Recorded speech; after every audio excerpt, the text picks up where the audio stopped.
Hi guys, so going to show you how you can create your modular origami. So I've added a picture to the title slide as to what it can look like, obviously when you piece everything together. It's one of the easiest techniques I've found, and I find that you can make quite a number of forms and shapes with this one. So you're going to need to start with square pieces of paper. Again, it can be any size at all depending on the effect that you want to go for. Obviously it has to be square. You are then going to fold it in half. So I am going to fold it in half, relatively neatly, like so. Then going to open it out, like that. So I've folded it in half this way, I've opened it out, and I am going to fold each side of my paper into the middle. So I'm going to fold it into the middle line. So everything that we kind of fold goes to one of the lines that you have already folded. So I'll go to this side, flip it around, and again I'm going from the edge into the middle, so that what I should have a little bit more accurate. So what you should have is 3 lines, 3 folds in your paper. So once you have that, the next thing you are going to do is you're going to work on the top left corner and the bottom right. So the top left corner and the bottom right. I'm going to take this corner and I'm going to fold it to my first line. So I'm going to take this corner and fold it into my first line, and I'm going to do the same with the bottom right. So again, top left and bottom right, and it looks like so. What I'm then going to do is take this piece here and I'm going to join this point to the line. So I'm taking my edge here and I'm moving it to the line so you get a shape like so. So again, taking my corner here and I'm moving it down to, again, my first line, so you have something that looks like that.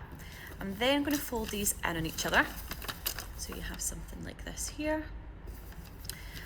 I typically like to turn it this way now, and I'm going to fold this corner to this edge and then the opposite way around. So I'm going to fold that corner to that edge. I like to flip my paper around, and I'm going to do exactly the same again. So that corner in there. And once you've done that, all you're going to do is tuck these sections into your paper, and you have something that looks like that. So it looks like a little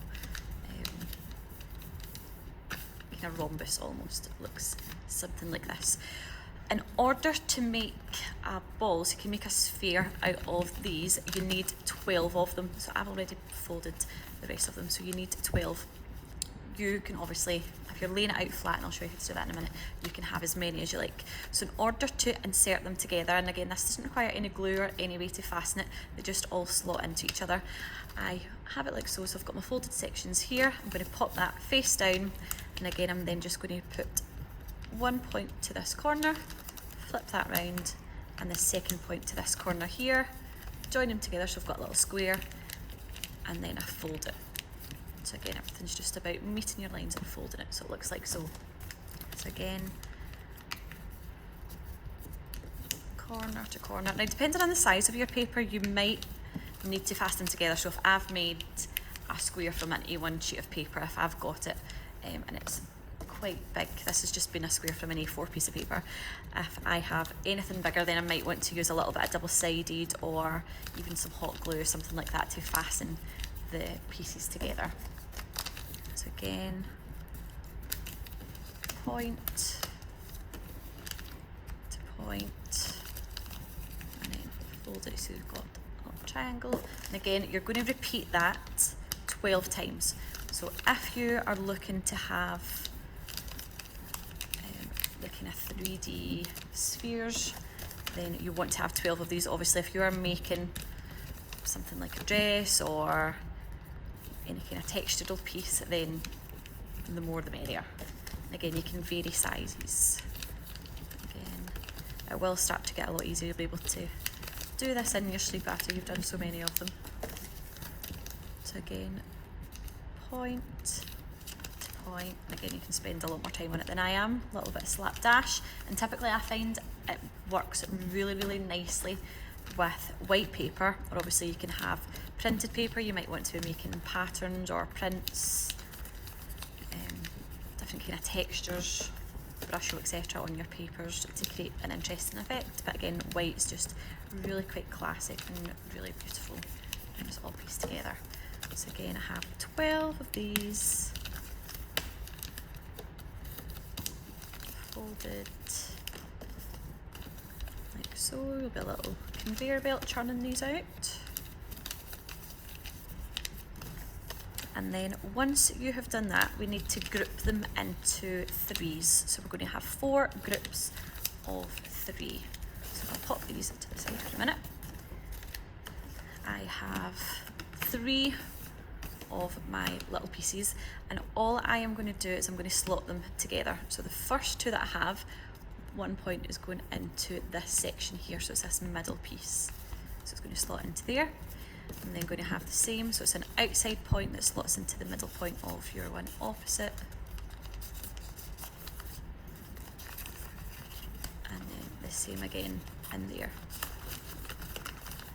And then I like to just kind of bunch up and you'll have something that looks like that. So again, if I lay it out flat, it's into this piece here. This is how I found it easiest to make. So again, an outside point goes into the middle of your opposite,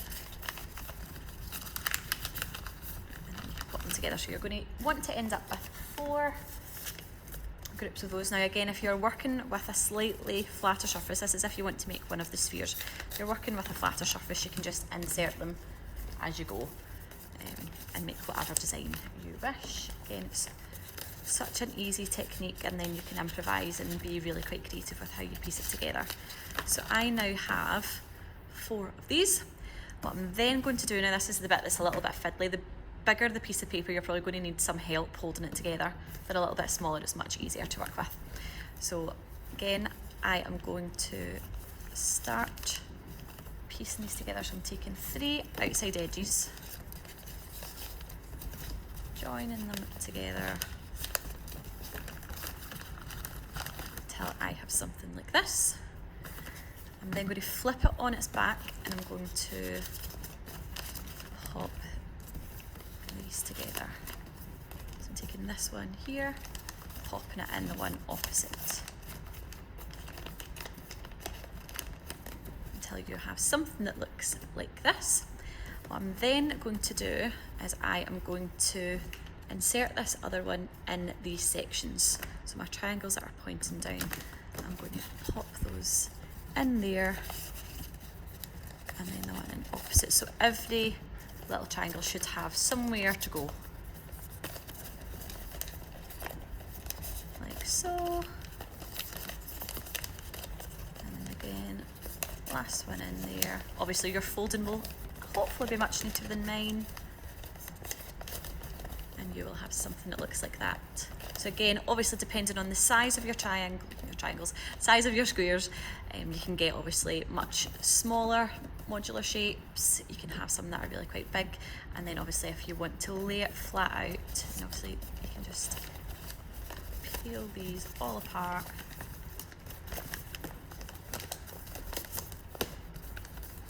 If you want it to lay flat, again, all you need to do is just start inserting them into each of the little triangles and keep going, and you can mould and morph it into any shape you wish. So I hope that helps.